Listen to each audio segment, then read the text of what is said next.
오늘 우리에게 주시는 하나님의 말씀은 히브리서 5장 11절로 6장 2절까지의 말씀입니다. 히브리서 5장 11절로 6장 2절까지의 말씀입니다.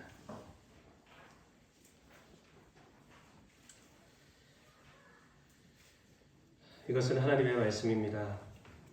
멜기세덱에 관하여는 우리가 할 말이 많으나 너희의 듣는 것이 둔함으로 해석하기 어려우니라.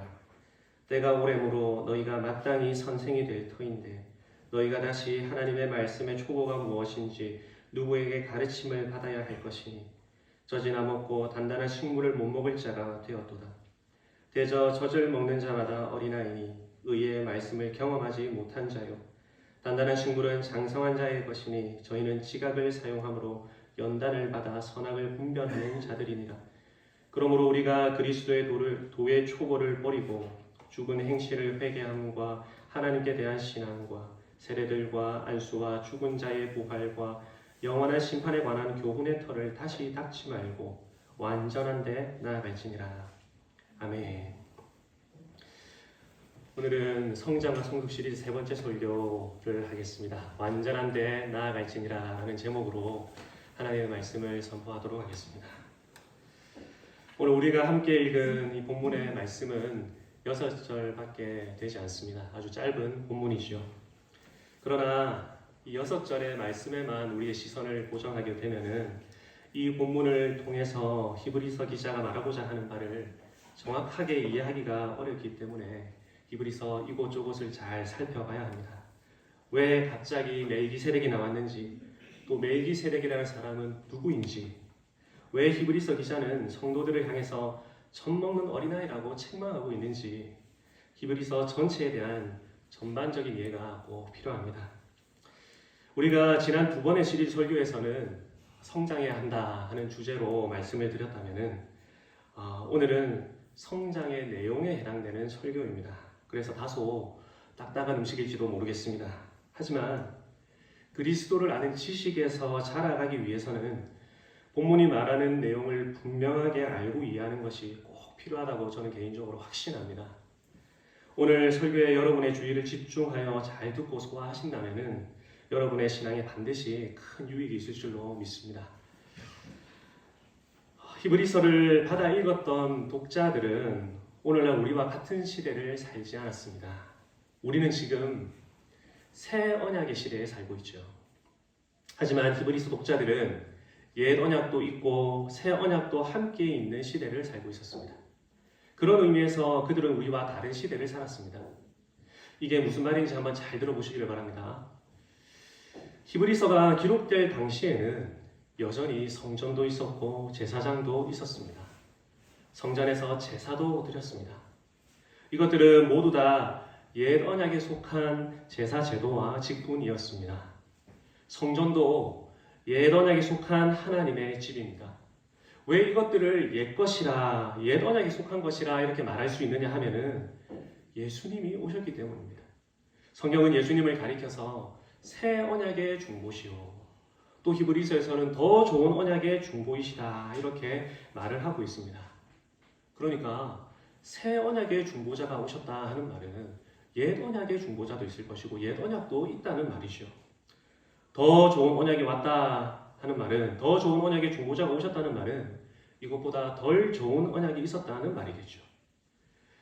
옛 언약에 속한 하나님의 집과 그곳에서 드리는 제사와 그 제사를 직전하던 제사장이 여전히 있었던 시대에 새 언약의 중보이신 예수님께서 자기 백성의 땅에 오셨습니다. 자, 그렇다면은 이제 옛 언약에 속한 제사장, 제사 제물, 하나님의 집인 성전은 어떻게 되어야 되겠습니까? 참된 것, 실체, 더 좋은 것이 왔으니까 이제 이것들은 다 사라져야 하겠죠. 우리가 지금 살고 있는 이 시대는 이것들이 다 사라지고 없는 시대입니다. 하지만 히브리서가 쓰여지던 당시는 그렇지가 않았습니다. 당시 성도들이 살던 시대에는 여전히 제사장이 있었고 제사를 드렸고 예루살렘 돌 성전도 있었죠. 그리고 그것을 중심으로 삶을 꾸리고 있던 옛 언약 공동체, 회당 곳곳에 있었습니다. 말하자면 히브리서 독자들은 옛 언약과 새 언약이 함께 있는 시대, 두 언약이 포개어져 있는 시대를 살고 있었습니다. 히브리서 8장 13절이 이것을 잘 설명해주고 있습니다. 새 언약이라 말씀하셨음에 첫 것은 낡아지게 하신 것이니 낡아지고 쇠하는 것은 없어져 가는 것이니라. 여기 첫 것은 낡아지고 쇠하고 없어져 가는 것이니라 그랬는데 옛 언약을 말하는 것입니다. 그리고 이것이 지금 현재 시제로 되어 있는데요. 없어져 가는 것이니라 이렇게 우리말로 번역을 했습니다. 참 우리말로 번역이 잘 되었습니다. 옛 언약이 아직 없어진 것이 아니고 없어져 가고 있다. 그렇게 말을 했죠. 그러니까 히브리서 독자들은 어떤 시대를 살고 있었느냐 하면은 새 언약이 왔지만 옛 언약은 아직 완전히 없어지지 않았던 시대, 없어져 가고 있는 시대를 살고 있었던 것입니다. 두 언약이 포개어져 있는 시대이죠. 이거를 좀 어려운 말로 언약의 중첩기라 이렇게 말을 합니다. 두 언약이 포개어져 있는 시대. 옛 언약과 새 언약이 이렇게 맞물려 있는 시대는 1세기 당시에만 있었던 것이 아닙니다. 하나님께서 아담의 후손들이 심히 타락한 것을 보시고는 노아와 새로운 언약을 맺으시죠. 노아와 새로운 언약을 맺으셨으면 곧장 옛 언약 세상을 심판해버리시면 될 텐데 하나님은 곧장 심판하지 않으시고 120년이라는 유예 기간을 두십니다. 말하자면 이 기간도 옛 언약과 새 언약이 맞물려 있는 시대라 할 수가 있는 것이죠. 아담 언약이라는 옛 언약과 노아 언약이라는 새 언약이 중첩되어 있는 기간이 120년인 것이죠. 이때 옛 언약에 속한 사람들이 구원받을 수 있는 방법은 무엇이겠습니까? 새 언약의 중보자인 노아에게 속해야지 구원을 받을 수가 있는 것이죠. 의의 전파자인 노아의 말을 듣고 돌이켜서 방주에 오르면은 구원을 받을 수가 있습니다. 족장 언약 시대에서 모세 언약으로 넘어가는 시대를 봐도 언약의 시대가 바뀌어 가고 있다 하는 시대 전위적인 사건이 등장을 하고 모세 언약 시대에서 다윗 언약으로 넘어갈 때도 보면은 이 두 언약이 맞물려 있는 기간이 있습니다. 히브리서 독자들이 살았던 시대도 새로운 언약과 옛 언약이 이렇게 함께 있었던 시대였던 것이죠. 신약 성경을 이해하는 데 있어서 이 언약의 중첩기를 아는 것은 대단히 중요합니다. 크게 어려운 개념은 아니지만 이런 이해가 없으면 신약 성경의 많은 부분이 해석이 안 됩니다. 그리고 안성홍 주님의 하나님의 교회 들어보셨죠? 안성홍 주님이라든지 또 여호와의 증인처럼 율법주의적인 이단의 가르침에 현혹되기도 쉽습니다. 이들이 주장하는 것이 무엇이냐 하면은 신약 시대에도 구약의 율법을 지키는 구절들이 있지 않느냐. 그러니 우리도 구약의 율법을 문자 그대로 지켜야 된다. 그렇게 주장을 합니다. 예수님의 십자가 이후에 나타나는 제사적 의미가 있는 구절들을 다 찾아내가지고는 봐라. 신약 시대에도 구약의 율법을 지키지 않았냐. 그렇게 물어본단 말이죠. 우리가 뭐라고 대답을 할 수가 있겠습니까? 이때는 옛 언약은 사라져가고 있는 시대이고 새 언약이 이렇게 옛 언약과 새 언약이 맞물려 있는 시대이기 때문에 그렇다. 이 기간 동안에는 다시 거꾸로 옛 언약으로 돌아갈 것이 아니라 옛 언약을 완전하게 성취하신 새 언약의 중보자에게 속해야 구원을 얻을 수 있는 것이다. 그렇게 말을 해야 되겠죠. 이 기간은 아주 특별한 기간입니다. 왜냐하니까 하나님의 오래 참으심과 자비와 사랑이 드러나는 시기이기 때문입니다. 옛 언약 백성들이 회개하고 새 언약 백성이 되도록 하나님이 옛 언약의 언약 세상에 여전히 남아있는 택한 자기 백성들을 불러내시는 시기이기 때문입니다. 또 다른 한편에서는 이미 새 언약 백성된 자들에게는 옛 언약 백성들의 핍박과 박해가 아주 심한 시기입니다. 이들은 주와 및 복음을 위하여 고난을 감수하고 인내하며 연단을 거쳐야 하는 시기입니다. 히브리서 독자들이 살던 시대가 바로 이런 시대였습니다. 옛 언약에 속한 제사장, 제사, 성전이 여전히 남아있으면서 동시에 새 언약이 시작된 시대였죠. 그들의 눈에 제사장과 성전의 제사와 성전이 보인다 해도 다시 그리로 돌아가서는 안 되고 새로운 언약을 굳게 붙들어야 하는 시기입니다. 옛 언약은 낡아지고 쇠하고 없어져 가는 것이기 때문입니다. 새로운 포도주는 새로운 가죽 부대에 넣어야 하는 것이죠. 히브리서 독자들이 이런 시대 속에 살다 보니까 아주 많이 흔들렸습니다. 새 언약, 더 좋은 중보자, 더 좋은 제사장, 더 좋은 희생 제물 대신 예수님에 대한 이해가 분명하지를 못하니까 자꾸 옛 언약 세상으로 돌아가는 자들이 생겼던 것이죠. 예수님 믿고 세례받고 교회의 성도가 되었는데도 교회를 떠나서 예루살렘 성전으로 유대 회당을 중심으로 하는 옛 언약의 세상으로 돌아가고 있었던 것입니다. 히브리서 6장 4절에 보면은 한 번 비침을 얻고 하늘의 은사를 맛보고 성령에 참여한 바 되고 하나님의 선한 말씀과 내세의 능력을 맛보고도 타락한 자들은 다시 새롭게 하여 회개케 할 수 없나니 이는 자기가 하나님의 아들을 다시 십자가에 못 박아 현저히 욕을 보임이라 그리 말했습니다. 이게 무슨 말입니까? 더 좋은 언약의 중보이신 예수님 믿고 세례받아서 성도가 되었는데도 이 자리를 버리고 다시 옛 언약 세상으로 돌아가는 사람들에게는 더 이상 구원의 방법이 없다는 그 말입니다. 우리가 이 히브리서 6장 4절을 이 히브리서의 맥락과 상관없이 곧장 개인 구원으로 연결시켜서 해석하려고 하기 때문에 이 구절이 난해 구절이 되는 것이죠. 이 말씀도 이렇게 이해를 해야 되는 것입니다. 옛 언약 세상에 대한 심판이 임박해 있는데 이제 곧 있으면 돌 위에 돌 하나도 남지 않고 예루살렘 성전이 다 파괴되고 옛 언약 세상이 종말을 맞이하게 될 텐데 어디로 돌아간다는 말입니까? 지금은 하나님이 심판을 유예하시면서 회개의 기회를 주시려고 오래 참으시고 계시지만 AD 70년이 되면은 이 옛 언약에 속한 하나님의 집인 성전 다 파괴되고 없어질 것입니다. 성전이 없어지면 제사장과 제사가 무슨 의미가 있습니까? 제물이 무슨 의미가 있겠습니까?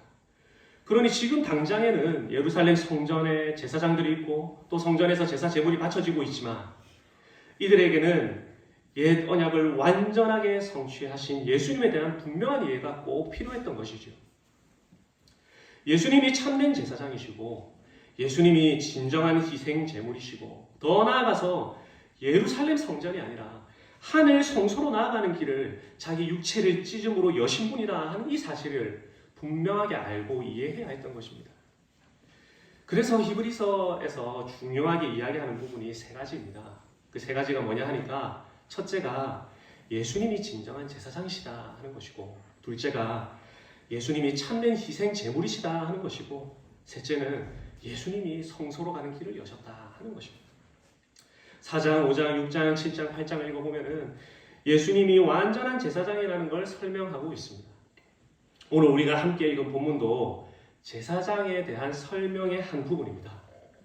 5장 11절에 멜기세덱에 관하여는 우리가 할 말이 많으나 너희가 듣는 것이 둔함으로 해석하기 어려우니라 그랬죠. 내가 멜기세덱에 대해서 말을 많이 하고 싶은데 너희가 이해력이 부족해서 말 못하는 것도 아니고 이게 지적으로 어려운 내용이라서 말 못하는 것도 아니다. 너희가 말씀을 들음에 있어서 둔하기 때문에 진리를 알려고 하는 일에 있어서 게으르고 나태하기 때문에 해석하기가 어렵다. 이렇게 말하고 있습니다. 참 이렇게 말을 하고는 있지만 뒤에 가면 또 자세하게 다 설명을 해줍니다. 히브리서 독자들의 형편이 참 안타까운 형편이죠. 게으릅니다. 나태합니다. 둔합니다. 그래 이 첫째가 무엇이냐니까 제사장인데요. 여러분 멜기세덱의 이름 들어보셨습니까? 네, 우리 신년이 되면 창세기 다 읽으시니까 창세기 14장에 가면 멜기세덱이 등장을 하죠. 그는 살렘 왕이고 지극히 높은 하나님의 제사장이라 그랬습니다. 살렘 왕이면서 또한 제사장이니까 왕 같은 제사장이라 할 수가 있겠죠. 히브리서 5장 6절에서는 예수님을 어떤 분으로 소개하고 있느냐 하니까 창세기 14장에 나오는 멜기세덱의 반차를 쫓는 제사장이라 이렇게 소개를 하고 있습니다. 원래 제사장은 레위 계열을 따라서 태어나죠. 레위 지파에게서 제사장이 나옵니다. 제사장은 여러 명이었습니다. 제사장만 여러 명이었느냐? 대제사장도 여러 명이 있었습니다. 왜냐하니까 제사장이나 대제사장이나 나이가 들면 다 죽었기 때문입니다. 아무리 훌륭한 제사장이라고 해도 죽으니까 많이 필요한 것이죠. 또 레위기 16장에 보면은 레위 지파 제사장은 백성을 위한 제사를 드리기 전에 자기 자신을 위해서도 제사를 드려야만 했습니다. 흠이 있었기 때문입니다. 영원히 살지 못하고 자꾸 죽으니까 여러 명이 필요했던 것이고, 흠이 있으니까 자신을 위한 속죄 제사도 따로 필요했던 것입니다. 레위 지파 제사장은 이러했는데 예수님 어떻습니까? 예수님 영원히 살아계시기 때문에 여러 명이 필요치가 않습니다. 흠이 없으시기 때문에 자신을 위한 제사도 필요가 없습니다. 왜냐? 예수님은 레위 지파 제사장을 따르지 않고 멜기세덱의 반차를 쫓는 제사장이시기 때문입니다. 레위 지파보다 훨씬 더 우월하다 그 말이죠. 히브리서 7장 3절에 멜기세덱을 가리켜서 이렇게 말을 합니다. 아비도 없고 어미도 없고 족보도 없고 시작한 날도 없고 생명의 끝도 없어 하나님 아들과 방불하여 항상 제사장으로 있느니라. 하나님 아들과 방불하여 항상 제사장으로 있느니라 그랬죠. 그러니까 레위 지파 제사장하고는 차원이 다른 제사장이시다 하는 말입니다. 이 멜기세덱을 예수님의 그림자로 볼 것인지 아니면 구약에 나타나실 성자 예수님으로 볼 것인지 크게 두 가지 견해가 있지만은 둘 중에 어떤 것을 선택하더라도 히브리서 기자가 말하고자 하는 바는 분명합니다. 레위 지파 제사장보다 훨씬 더 우월한 제사장이 우리에게 계시다. 이 말을 해주고 싶은 것이죠. 게다가 히브리서 7장 1절에 보면은 멜기세덱은 여러 임금을 쳐서 죽이고 돌아오는 아브라함을 만나서 복을 빌어준 자다. 이렇게 말하고 있습니다. 창세기 읽어서 아시겠지만 아브라함이 집에서 길렀던 318명의 군사를 데리고 단에서 호박까지 자기 조카 롯을 구하러 달려가지 않습니까? 여러 임금을 쳐 죽이고 롯을 구해서 돌아오는 길에 누구를 만나느냐 하니까 멜기세덱을 만났습니다. 그러자 멜기세덱이 떡과 포도주를 가지고 나와서 아브라함을 축복해 줍니다. 아브라함은 멜기세덱에게 전리품의 10분의 1을 바치지요. 누가 누구에게 축복을 해줬습니까? 멜기세덱이 아브라함에게 축복을 해줬습니다. 누가 누구에게 11조를 바쳤습니까? 아브라함이 멜기세덱에게 11조를 바쳤습니다. 그래서 히브리서 7장 7절에서는 폐일원하고 낮은 자가 높은 자에게 복 빔을 받느니라 그렇게 말을 했죠. 누가 높은 자고 누가 낮은 자입니까? 당연히 복을 비는 멜기세덱이 높은 자이고 10분의 1을 바치고 있는 아브라함이 낮은 자입니다. 히브리서 기자가 진짜 하고 싶은 말이 이 뒤에 이어지죠. 아브라함이 멜기세덱에게 11조를 바칠 그때에 레위는 아브라함의 허리에 있지 않았느냐. 아직 태어나지도 않았다는 말이죠. 아직 태어나지도 않았던 레위가 아브라함에게 속하여 가지고 멜기세덱에게 11조를 바치고 있다면은 누가 더 높다는 말이냐. 아니 나중에는 율법에 따라 가지고 레위 지파도 자기 형제 백성들에게 11조를 받았는데 11조를 받았던 그 레위 지파가 다시 11조를 바치고 있는 멜기세덱은 얼마나 더 높고 우월하다는 말이냐. 이걸 지금 말해주고 있다는 것이죠. 예수님은 레위 계열의 제사장과는 비교도 안 될 만큼 우월한 제사장이시다 하는 것을 이 멜기세덱을 설명하면서 아주 자세하게 말해주고 있는 것입니다. 아니 이런 분을 선물로 받고도 이런 분을 믿고 의지하여 새 언약 백성이 되었는데 이런 너희들에게 박해와 고난이 있고 연단이 있다고 해서 이 신앙을 버리고 다시 옛 언약에 속한 레위 지파 제사장에게 돌아간다고? 그거 하나님의 아들을 다시 십자가에 못 박아서 현저히 욕을 보이는 것이다. 옛 언약 세상으로 돌아가면 다시 새롭게 하여 회개할 수가 없다. 도의 촉으로 돌아가는 것이고 젖먹는 생활로 다시 돌아가는 것이다. 그게 그 말을 하고 있는 것입니다. 이 좋은 분을 받았음에도 듣는 것에 둔하고 게으르고 나태해서 완전한 제사장이신 그리스도를 아는 지식이 현저히 떨어졌던 것이죠. 그래서 히브리서 기자는 몇 장에 걸쳐가지고 예수님의 우월하심에 대해서 이렇게 설명을 해주고 있는 것입니다. 두 번째는 제가 뭐라 그랬습니까? 희생 제물이라 말씀을 드렸죠. 이것은 우리가 한번 찾아보면 좋겠는데요. 히브리서 9장 16절을 한번 펼쳐보시기를 바랍니다.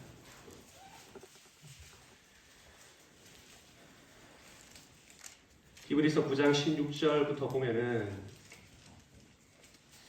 유언은 자가 죽어야 되나니 유언은 그 사람이 죽은 후에야 견고한즉 유언한 자가 살았을 때에는 언제든지 효력이 없느니라. 이러므로 첫 언약도 피 없이 세운 것이 아니니 이렇게 말을 하고 있습니다. 여기 번역을 할 때에 유언이라 이렇게 번역을 했는데요. 사실 이거 언약이라고 번역을 해야 9장의 말씀을 더 조화롭게 이해할 수가 있습니다. 여러분, 유언이라는 것은요, 쌍방간의 관계를 전제하고 있고 이 양 당사자 중에 한쪽이 죽어야지 효력이 생깁니다. 아버지와 아들 간에 아버지가 죽어야 유언의 효력이 생기죠. 그런데 구약의 언약을 한번 생각해 보십시오. 양 당사자 중에 한쪽이 죽는 것이 아니라 이 중간에서 언약을 확정해주는 희생 제물이 죽임을 당하죠. 당사자 중에 한쪽이 죽는 것이 유언이라면은 양쪽 당사자는 살아있고 언약을 확정해주는 희생 제물이 죽는 것이 언약입니다. 이 유언으로 번역한 디아데케를 언약이라고 번역하지 않으면은 이 죽는 대상이 바뀌는 것이죠. 헷갈립니다. 그런데 이 9장 18절, 19절 쭉 읽어보면은 출애굽기 24장에 나오는 언약식의 이야기를 가져와가지고 앞절을 설명하고 있단 말이죠. 첫 언약도 한번 생각해봐라. 하나님과 백성 사이에 언약을 맺을 때에 송아지와 염소의 피, 희생 제물의 피로 하나님 편에 피 뿌리고 백성 편에 피를 뿌려가지고 언약을 확정해주지 않았느냐, 그렇게 말하고 있단 말이죠. 그러니까 이 16절의 유언을 언약이라고 번역을 하면은 이렇게 됩니다. 16절, 17절의 유언 언약으로 바꾸어가지고 헬라어대로 직역을 한번 하면 이렇습니다. 언약을 확정시키는 것이 죽어야 되나니. 17절, 언약은 이 사람이라는 말이 원래 없습니다. 언약을 확정시키는 것이 죽은 후에야 견고한즉 언약을 확정시키는 것이 살아있을 때에는 언제든지 효력이 없느니라. 무슨 말이냐? 예수님이 바로 언약을 확정시켜 주시는 희생 제물이시다 이 말이죠.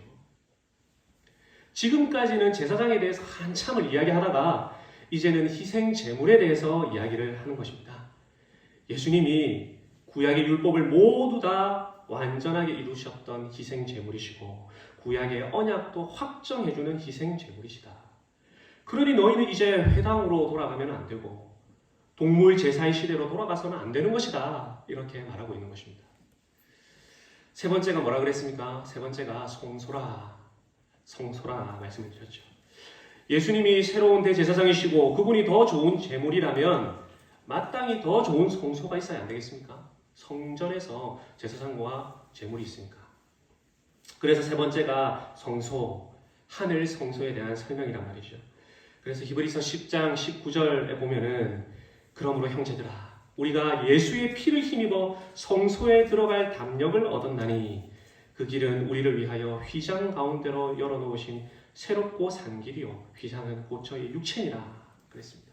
그러니까 예수님이야말로 레위 지파 제사장과는 비교도 되지 않는 우월한 제사장이고 염소와 황소의 피와도 비교되지 않는 참 희생 제물이시고 심지어 성전도 하늘 성소로 가는 그 길을 예수님이 휘장된 자기 육체를 찢어가지고 길을 여셨으니까 너희가 지금 어떤 성전으로 가야 되겠느냐 그 말을 하고 있는 것입니다.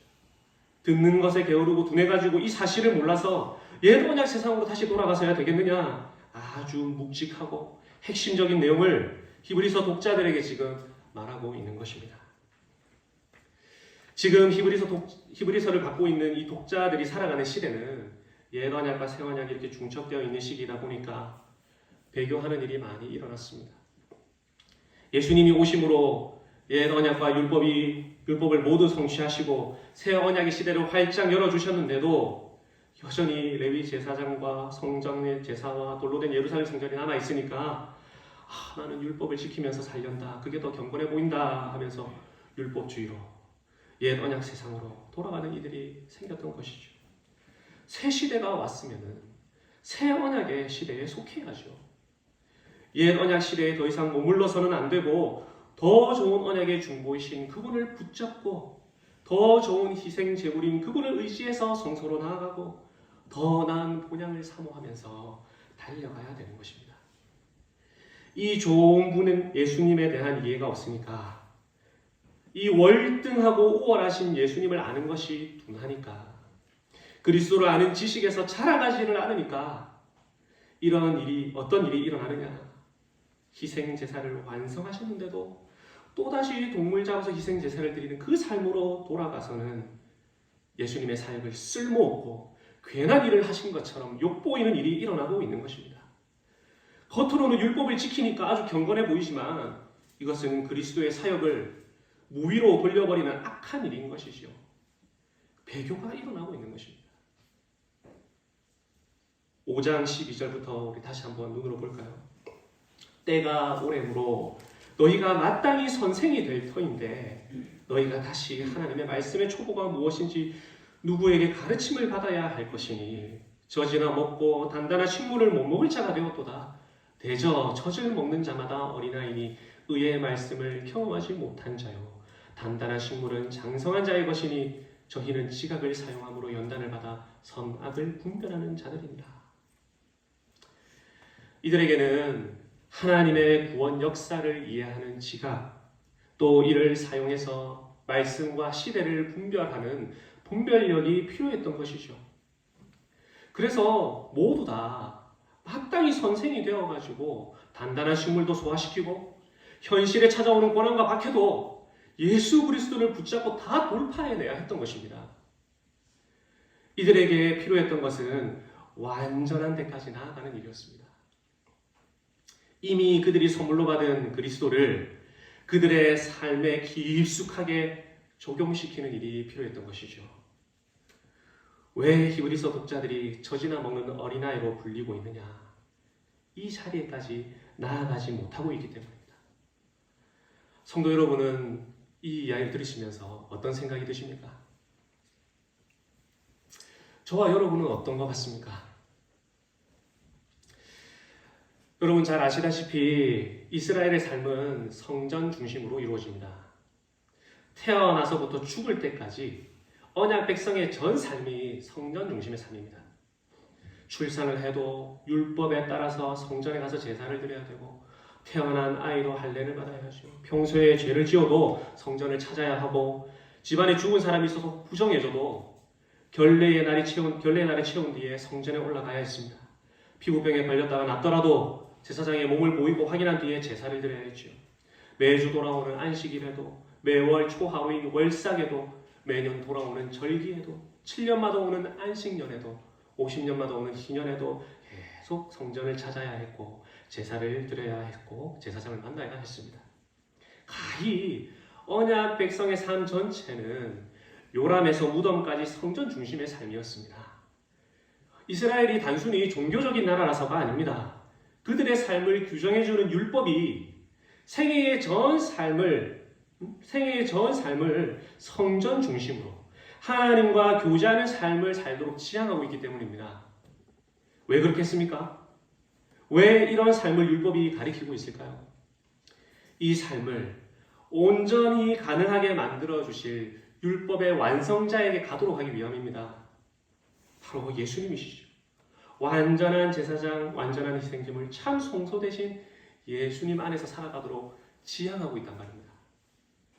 너무나 큰 선물을 받아가지고 그런 건지 이 히브리서 독자들이 이 선물의 위대함이 잘 보이지가 않는 모양입니다.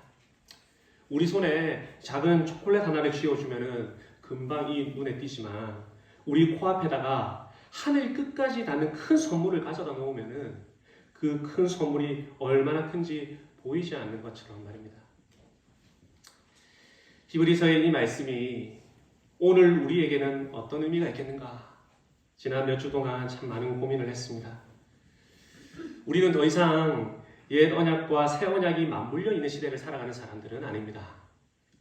성전이 파괴됨으로 옛 언약 세상은 종말을 맞이했습니다. 이제 우리에게는 새 언약만 남아있죠. 이런 우리에게 완전하신 그리스도는 어떤 의미가 있습니까? 혹시 우리도 이처럼 우월하고 완전하고 참되신 분을 놔두고 거꾸로 후퇴하고 있지는 않습니까? 우리의 삶 전체를 요람에서 무덤까지 모두 다 설명해 줄 수 있는 예수님이라는 최고의 해답이 있는데 덜 좋은 해결책과 해답을 찾아가지고 거꾸로 돌아가고 있지는 않습니까? 누군가에게 어떤 질문을 받거나 나에게 어떤 문제가 있다 이런 이야기를 들으면은 그것에 대한 해결책으로 너무 쉽게 예수님이 아닌 다른 것을 주려고 하진 않습니까? 뭐 경제적인 문제가 있으면 재정 관리 비법을 알려주고, 관계에 문제가 있으면 소통의 방법을 알려주고, 부부 사이에 문제가 있으면 짧은 인생의 경험을 들먹거리면서 이야기하고, 무슨 마음의 병이 있으면 좋은 상담사를 추천하는, 이렇게 하고 있지는 않습니까? 우리가 예수님을 주지 않으면 모든 것에 실패한 것입니다. 앞서서 말한 이것들을 하지 말자는 것이 아니라 우리는 우리의 가장 우월한 해답이 되시는 예수님에게서부터 시작할 수 있어야 되는 것입니다. 예수 믿고 세례받아 거듭난 하나님의 백성이 되었음에도 여전히 우리의 삶 속에는 하나님을 믿지 못하고 있는 영역이 있을 수 있습니다. 그런 점에서 보면은 우리는 다 불신자들이죠. 어떤 면에서는. 예수님이 해답이라 믿지를 못해가지고 예수님보다 덜 좋은 해결책을 정답이라고 붙잡고 있는 내 삶의 부분이 있다면은 우리는 그 부분에 대해서만큼은 불신자들입니다. 그래서 우리에게도 복음이 필요하고 예수 그리스도라는 이 참된 복음을 우리 삶의 불신의 영역에다가 제대로 적용하는 일이 필요합니다.